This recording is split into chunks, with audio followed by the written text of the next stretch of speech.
Hello ladies and gents, Spider-Man No Way Home first reviews are here. I'm going to be breaking down, I guess, like the summary, like I always do. I'm going to be watching this film tomorrow, and I'll be giving you my personal review. But what I really like doing when there's films that I'm looking forward to, or films that are, out there, people, really amped up for, is to give you the first reactions, because I think that they're interesting. It's always an interesting case study. Keeps you up to date on the general census from individuals, and then obviously we can compare moving down the line. It's just what I like to do. One thing which I do think is actually interesting to note, it's not a bearing on anything, it really doesn't mean anything, but it's still interesting to note, is that Spider-Man No Way Home has got a perfect 100% score on Rotten Tomatoes. It'll be interesting to see whether that drops, and by how much. So the critics, let's have a look at this, shall we? So, The Hollywood Reporter has been very positive, mostly positive in fact, but they do sort of compare some bits and pieces Into the Spider-Verse apparently. So they do say that the rollicking, eye-popping adventure was so fresh, funny and exciting that No Way Home can really only look stodgy in comparison, relying on the novelty of faces we haven't seen in a while and building up to the kind of operatic emotional moments that previous Watts films tended to avoid. So, mostly positive.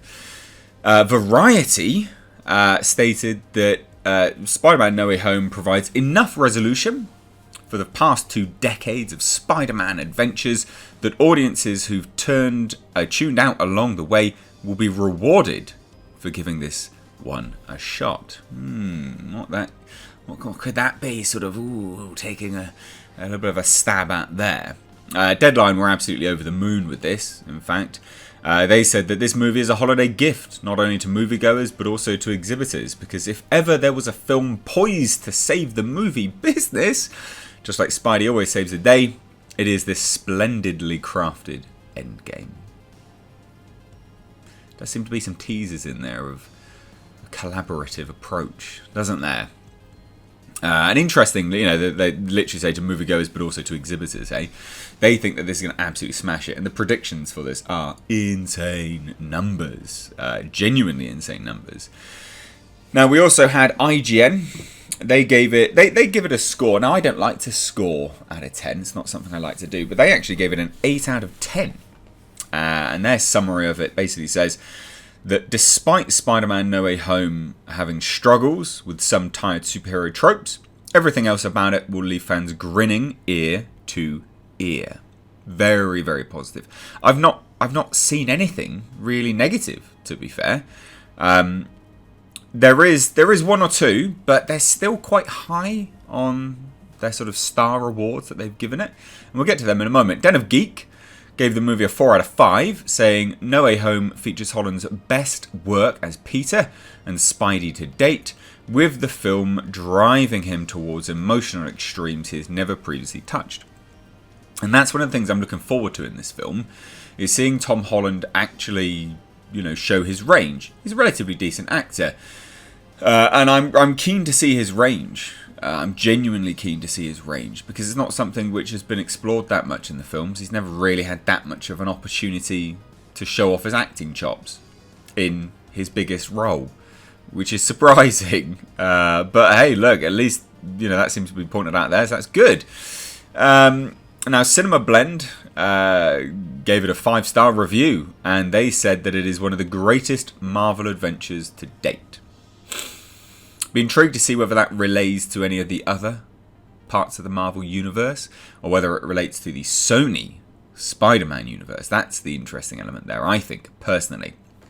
Slash Film gave the movie a 7 out of 10, which is high. And, they didn't really say too much. They basically just said that it is a sweet, moving swing of a Spider-Man film that mostly manages to land. So, again, very, very positive. Now, one of the only negative ones I could find was from someone called Superhero Hype. And they said, well, look, they give it a 3.5 out of 5, so still really high. But they said it's a patchy, overstuffed adventure. But still gave it a 3.5 out of 5. Interesting. We Live Entertainment's review described Spider-Man No Way Home as the best Marvel movie of all time. I think that's very, very bold and ambitious, but could it be? Maybe. And the playlist basically gave it a C+, B- grade, and Awards Radar essentially said, well, they said this: Spider-Man No Way Home is going to cause a stir. At this point, anticipation is at a fever pitch, so whether potential surprises happen or not, it's going to be a frenzy. Bottom line, this is a very good film and potentially a top 10 Marvel entry. So there you have it, ladies and gents. Resoundingly positive. Again, over on Rotten Tomatoes.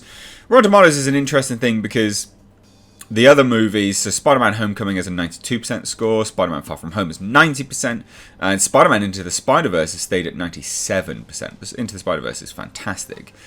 So, you know, having Spider-Man No Way Home at 100% upon release, not a huge deal, you know, it's not a huge deal in terms of it's not going to stay there, let's be honest. It will definitely go down. But the reviews are positive, and this is a movie that I am personally looking forward to. I am excited for this film, and those reviews are about what I was expecting. I was expecting lots of people to rate it highly. I wasn't expecting a lot of people to compare it to Endgame, which they sort of did in wordplay. And I definitely wasn't expecting someone to say that it was the best Marvel movie to date. That's not what I was expecting, because there's a lot of diehards in the critics, and I was not expecting them to rate this movie as highly as that. Because you'd think that they would rate just a solid Marvel movie as higher. But I'm looking forward to this film, and that doesn't, you know, really sway me either way. It doesn't amp me up even further. It's about what I expected it to be. But what do you guys think? Does this do anything for you? Does it make you more excited? Does it not? Let me know any and all of your thoughts down below in the comment section. I'd love to have, you know, a little bit of a conversation with you guys. So drop them down below. If you're new here, please do hit that subscribe button, and all of you, please do hit that thumbs up button. Also, if you want to support the channel, we've got really cool Jasper Christmas merch. I just can move out the way. You can just see Jasper's little head there. So Jasper Christmas merch is linked underneath the video. Great way to support the channel. Great way to rock an awesome t-shirt design. Those wanting the Xenomorph Ugly sweater, it's gone. Unfortunately, Teespring chose to remove the listing. Bit of a bitch, but never mind. Anyway, guys, thanks so much for watching. Follow me on Twitter and Instagram at MissedAgeReviews. Cheers. Take care.